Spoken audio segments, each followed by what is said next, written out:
Welcome back to Yirara.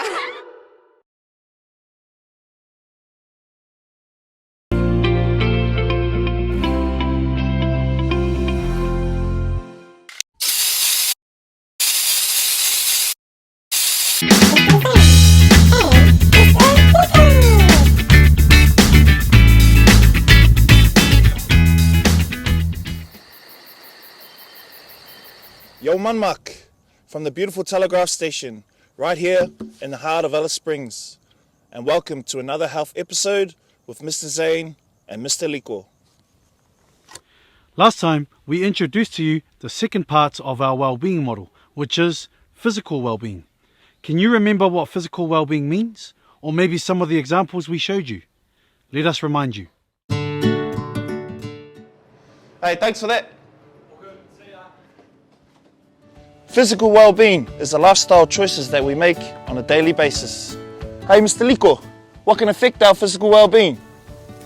Oh, well, Mr. Zane, how we choose to live every day can actually affect our bodies.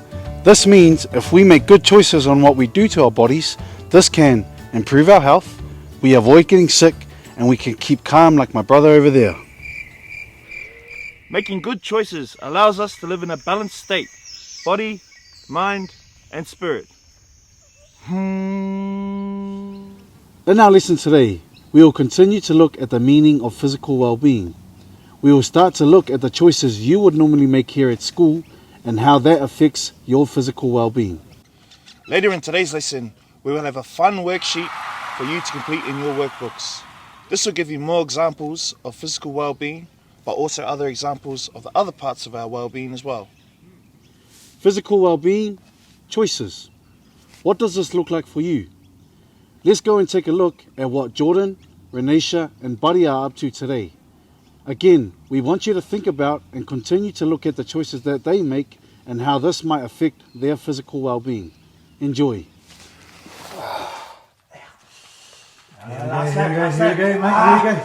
Here we go. I want to catch you. Sharp corner coming up. Here we go. Here we go. No. You've got to want to get it, brother. Here we go. No. Come on. Here we go. Faster. Hey, faster. What is it? Wait, focus. Look. We're playing. Yes. Man, you've been playing on the game all day. Come outside and get active. Here we go. Buddy, push. Nah, I reckon we should stay and keep playing, bros. What do you reckon? Well, we have been playing a long time. It's been a long day. We should get out there and be active. What do you reckon? Come on, let's go. We can do it, eh? All right, Let's go.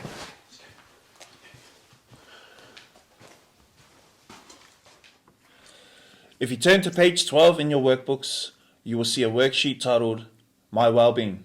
Your job is to think about some ideas on what you think makes up your own well-being.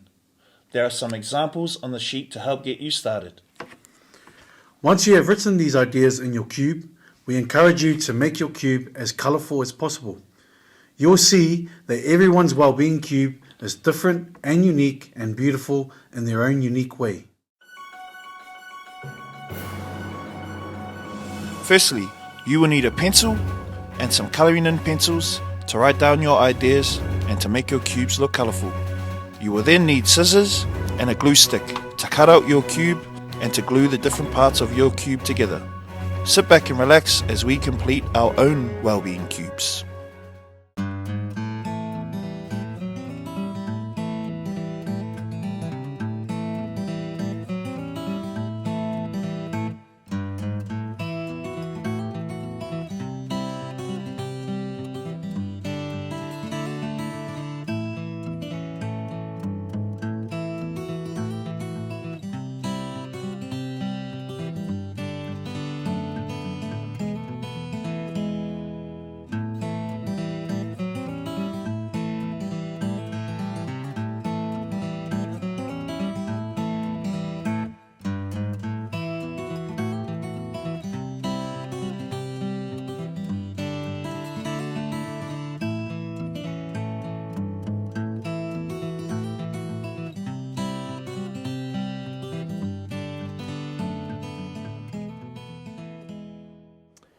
We hope you have started to understand what well-being means and that every part needs to be balanced in order for us to be happy, and healthy within our body, our mind, and our spirits.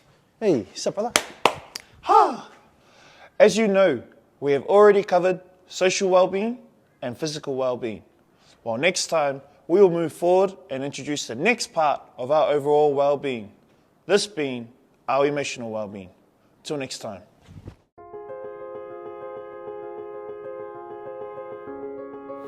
What is it you want to know about Superwoman? I'm a mother, therefore I am Superwoman. This is just... I'm a teacher, therefore I am a Superwoman. Nobody makes tea like you and 5 roses. I'm an essential worker, therefore I am a hero.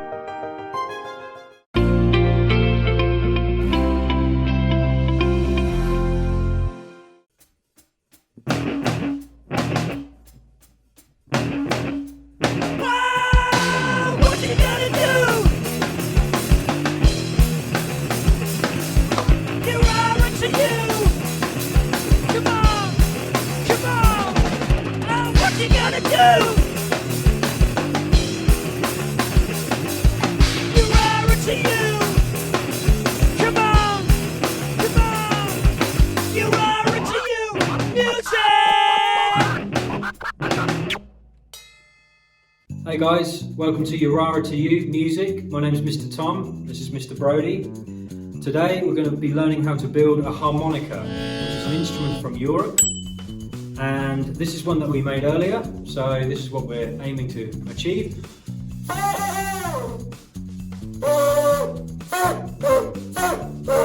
Alright, so what we need in order to make one of those, we need some paper, a ruler, some popsicle sticks. You'll only need 2 if you're making one. Some rubber bands, a pencil, some scissors, and some sticky tape. So the first thing we need to do is cut out 2 5cm by 5cm squares.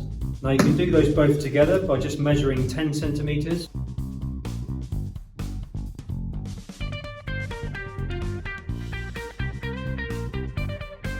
So as you can see, there's 2 squares there like that, one on top of the other. They're both 5 by 5 centimeters. Cut those out.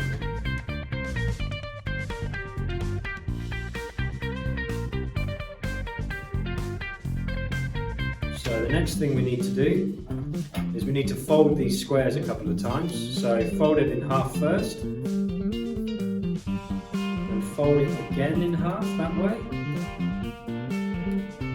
Fold it one more time in half. So it's all folded up and it looks like that. Okay, do that with both of them. Now the next thing you need to do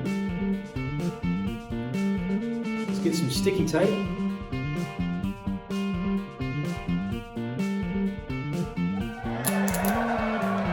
About this much sticky tape, that's probably about 10 centimeters.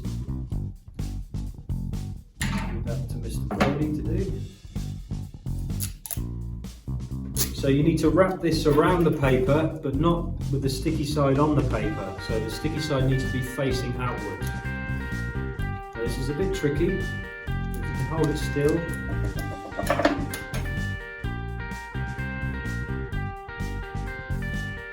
And if your tape is poking out like mine is, like that, you can just cut off the end part with the scissors. Do that with the other one as well.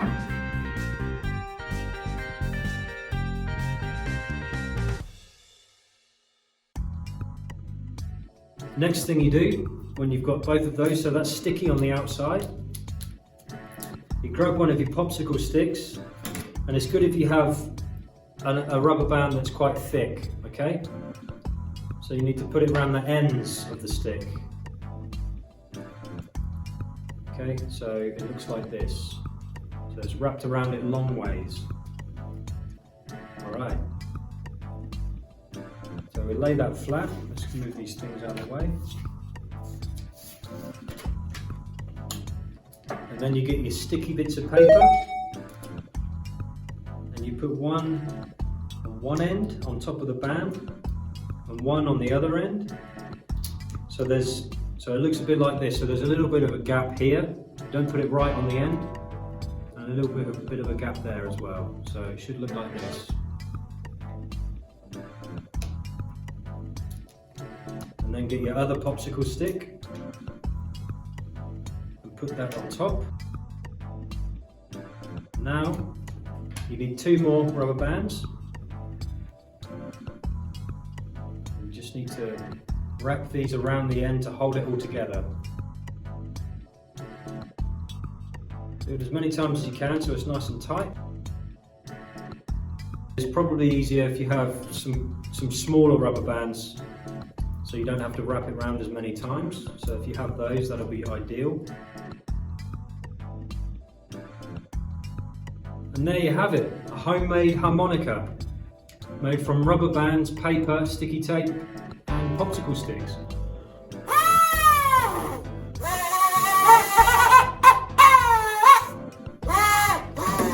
Thanks for watching, see you next time.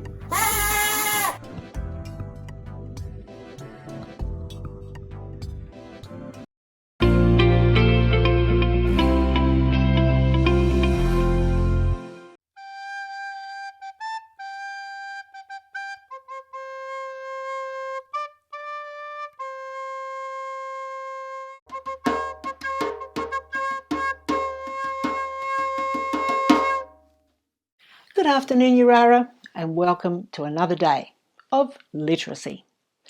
We've been talking about description or describing someone.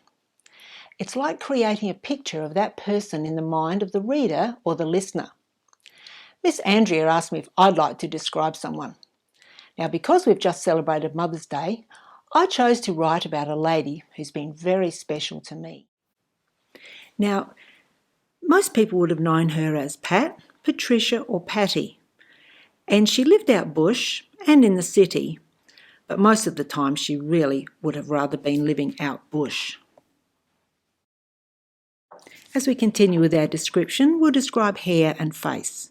Short dark hair and a kind smiling face, and always happy. Moving on to our completed worksheet. She loved horses and she was a champion rider. Later in life though, she needed a wheelchair and crutches because she'd contracted polio when her son was little. She was clever, liked to paint pictures of scenes, and also a good gardener. She loved to read, she was brave and strong and uncomplaining. Who was that lady? She was my mother-in-law. Well, now it's over to you. I've given you an example of writing about a character, and it's kind of like creating a photograph in your mind of that person or persons. So you have 2 characters about whom you can write. Think about them carefully, and use some of the words that Miss Andrea has written at the bottom of your worksheet to give you ideas for how to start writing. So happy writing. Hi guys, we've been doing a lot of descriptive words lately, and this is what some of them might look like in real life. Excited. Grumpy. Intimidated. Shy. Kind. Friendly. Bye. Patient.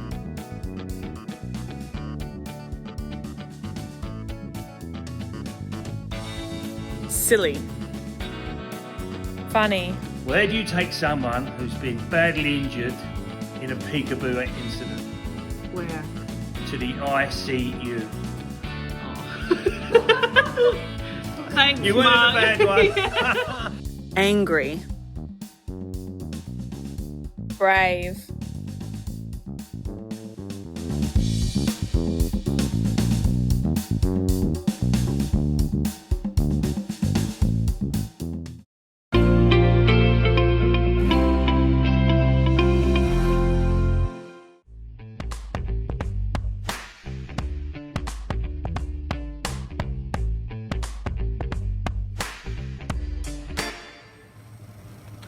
So we've talked a lot about money and Australian currency and the different notes and coins that make up our Australian currency. And now we've also talked a little bit about our plussing and how that can help us to make sense of different coins and different notes when we go shopping or out in town, to make sure that A, we have enough money to buy our things at the shop, and B, that we don't get ripped off. Now, speaking about getting ripped off, next week we're going to take a bit more of a deeper look at change and how to make sure that you get the right change from the person at the shops and get a bit more comfortable and confident about learning with Australian currency. See you then.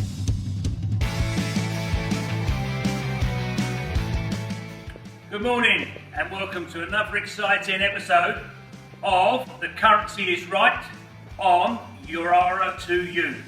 And today's guest is none other than the elusive Mickey J. Thank you, Pencil. Mr. Jensen, here he comes. Thank you, thank you. So, Mr. Jensen, your job today is we have our currency notes for Australia. The $5 note, the $10 note, the $20 note, the $50 note and the $100 note. Yep. And your job is to put the correct item on top of the correct note. So we've muddled them all up. Some might be right, but it's up to you now. All right, Miss Priscilla was really good, and now you've got to make sure you're going to get the right items on the right currency note.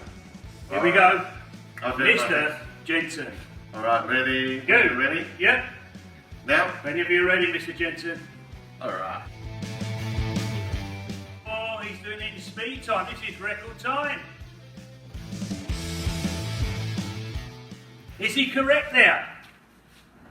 The Cocoa Pops, $5. Our cuddly toy, $10.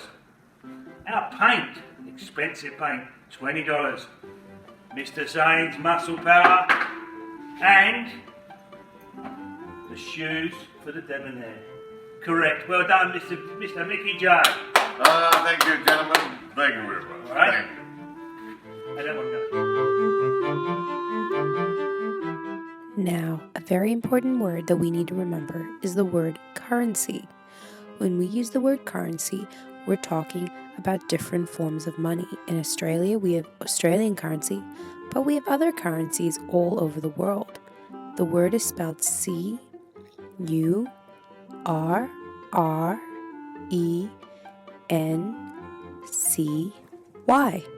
Now, another word you might be familiar with is the word cents. Cents refer to the coins in our Australian currency. Remember, they might be called different names in different currencies, but we'll spell the word cents. C-E-N-T-S. Cents. Our next word is notes, or dollars. Now, in Australia, we have specific dollar notes, but other countries might have different ones. Let's spell dollar. D-O-L-L-A-R.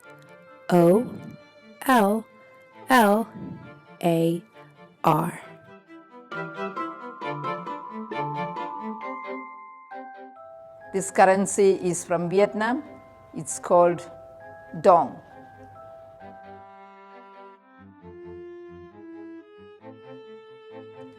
This currency is from Malaysia. It is called ringgit.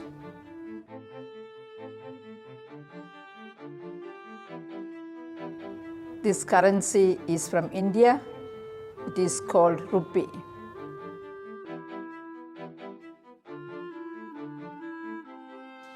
Okay. All right, we're talking about Indonesian money. This is 2,000 rupiah. Rupiah is the money for Indonesia, and this is worth about 20 cents.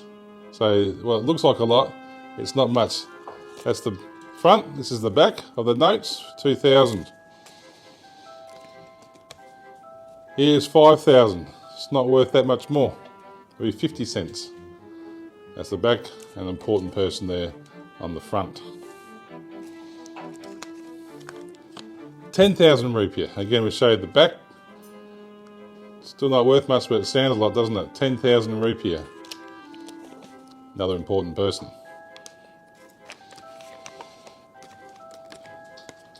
20,000 20,000 rupiah. It's worth about $2 Australian. So you might get 2 frozen cokes with this, or a big one from Hungry Jack's.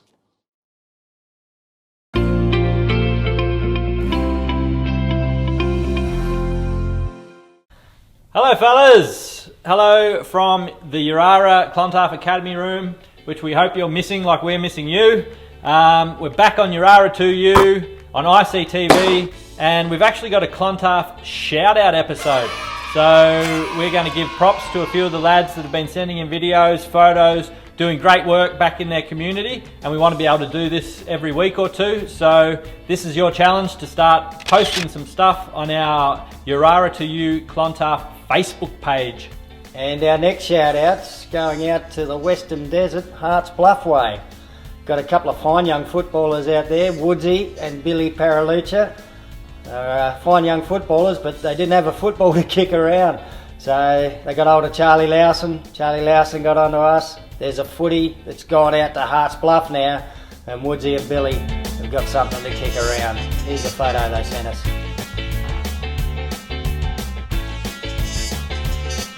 Amazing work from those fellas, well done. And we know there's lots of great stuff happening out across the communities.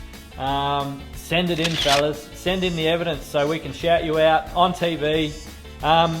One thing you might be able to do is to keep your eye on upcoming episodes and a new feature that Clontarf is doing called Show Us Your Colours. And Stan will talk a little bit about what that is. Yeah, you can all contribute to that. We're all going to get out a footy jumper, could be a basketball singlet, maybe a rugby league jersey, but something that means something to you. Could be your favourite team or a team that you played for.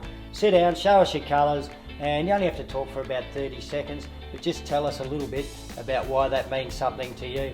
Pretty easy one for everyone to do, so get it into us and then we'll get it back out to everyone. For sure. All right, lads, that's us signing off. Shout out episode. Show us your colours. Keep your eyes on the next few episodes and keep safe. See you soon, Brumbies. everybody. And the Brumbies.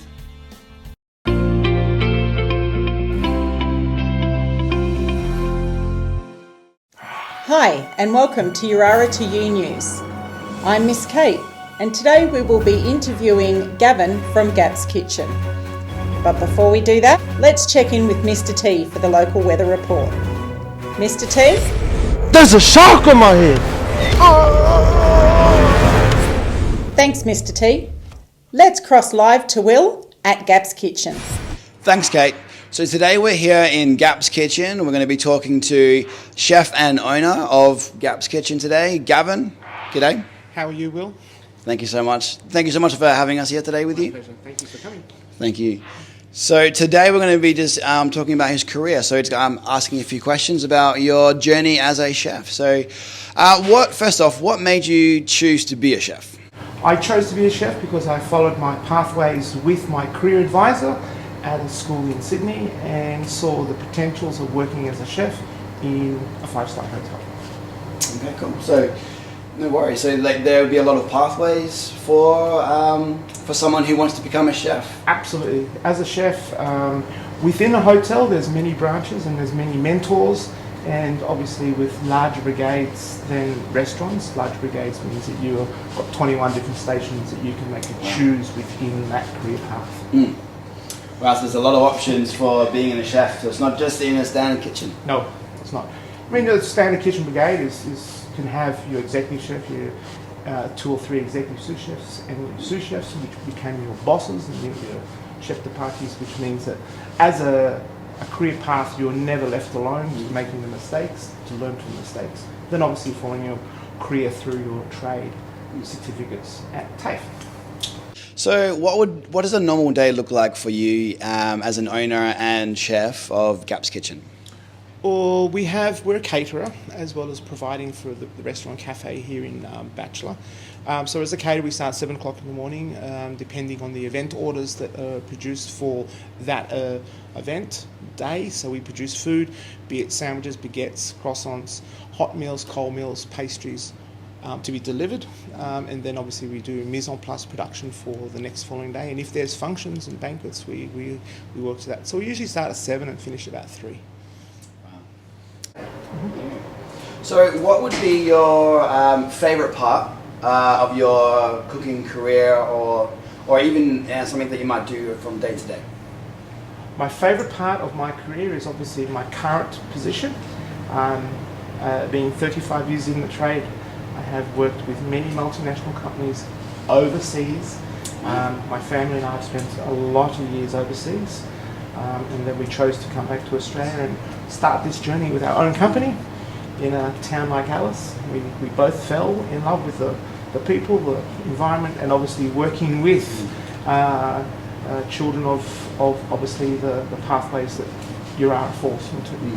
And that's both with here in Alice Springs, and we have another kitchen in Darwin, which is obviously associated with education. Perfect. So I really like in being a chef or a cook, it can really take you around Australia and even overseas, which is awesome. It can. If there was anything about your job or as an owner that you could change, what would that be? Currently our career path, my career path here as an owner wouldn't change it for a thing. Perfect. It's always good to hear. So for some of our students that are watching at Yirara, what would be some pathways or ways that they could become a chef or a cook? I believe spending time in the proper establishments under what I went through so long ago was work experience. So spending time in a reputable kitchen, preferably a hotel. So you've got the structure of mentoring and respect and understanding the needs of the student, so the career can be ad-lived instead of forgotten as they go through. And then as they get to the HSC level and they complete it, then look towards a career with learning for your trade papers at uni.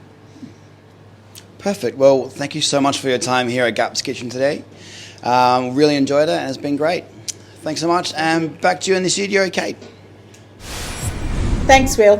I hope you enjoyed today's news report. Tune in next time for our next career.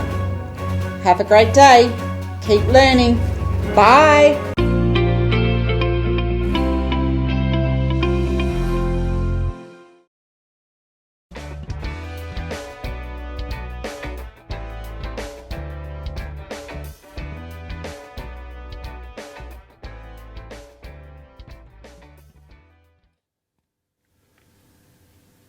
Wada, welcome back.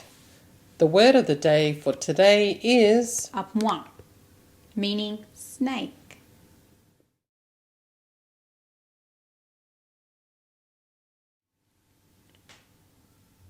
A few days ago, we visited the Alice Springs Reptile Centre and caught up with Jess, the manager.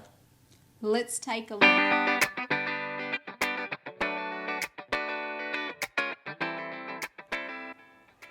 Alrighty, hi, I'm Jess. I'm from the Alice Springs Reptile Centre, and here we've got Matilda. Matilda is a lovely Woma python. These guys are native to this area. You'll find them very, very regularly around Uluru. They love the sandy soil habitats. So just like you can see in the enclosure back here, they love the soil and they make really cool patterns on the ground when they move. These guys are pythons, so they're not venomous at all. These guys use constriction to kill their prey. And this is actually a very special python here in Australia. It's one of the only 2 species that doesn't eat warm-blooded prey. So most pythons will have a very special little heat-sensing pits under their face to sense their prey. This one doesn't have those at all. She actually likes to eat reptiles and amphibians. So she'll eat frogs, she'll eat other snakes, she'll eat little lizards as well. So she's very good to have around in your environment if you do have one in your backyard. The cool colour under her scales underneath, the orange is to help her blend in with the sandy soil, and the stripes as well. Very characteristic of a Woma python. Now you can see she is poking her tongue out a lot. That's just her smelling, just trying to figure out what's in her environment, whether any of us smell like food. We would like to say a big thank you to Jess from the Reptile Centre. We hope you enjoy that, and we'll see you next time. Bye. Bye.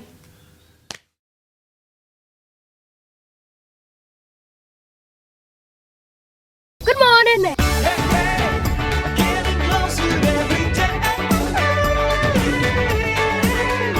Welcome back to Yirara.